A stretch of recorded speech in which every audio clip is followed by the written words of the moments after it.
कि food processing इकाई के माध्यम से जो हमारी फसल का उत्पादन होता है, फसल के उत्पादन के बलबूते पर न केवल हमारे गेहूं, सोयाबीन, ज्वार, बाजरा, मक्का, हमने तो इस साल एमएसपी पे व्यापारियों के माध्यम से भी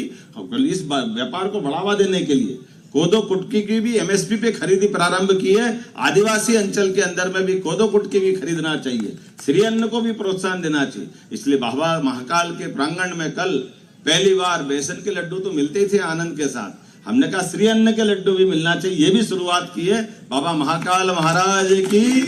ये आप ही की फसल के माध्यम से लोगों की जिंदगी बेहतर करने के लिए, और हमारी प्राचीन परंपरा श्री अन्न जिसको मिलेट्स बोलते हैं, वो सब हमारे भारत में तो होते ही हैं। सोयाबीन के पहले इसको नेगेटिव लिस्ट में डाला था कि सोयाबीन के तेल को बनाने की, सोयाबीन की प्रोसेसिंग करने को लगभग लंबे समय तक इसकी नेगेटिव लिस्ट होने के कारण से इसके कारखाने बंद हो गए थे। हमने एक निर्णय लिया है, सोयाबीन को भी नेगेटिव लिस्ट से बाहर ला करके व्यापारी उसमें और अच्छे से व्यापार करें, किसानों को सही दाम मिले, सोयाबीन का भाव मिले, इसलिए हमने उसको नेगेटिव लिस्ट से बाहर लाते हुए भावांतर योजना भी चालू की। भावांतर में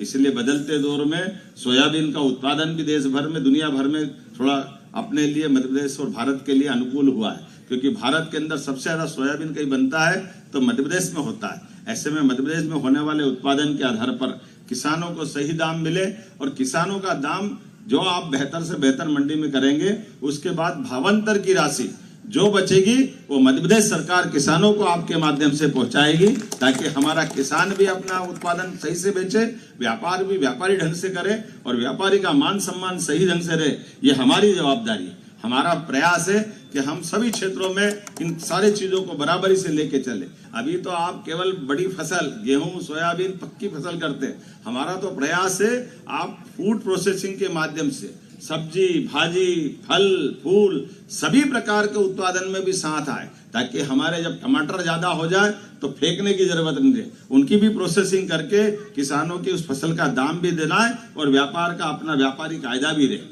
ऐसे कई काम करने के लिए हमारी सरकार काम कर रही है।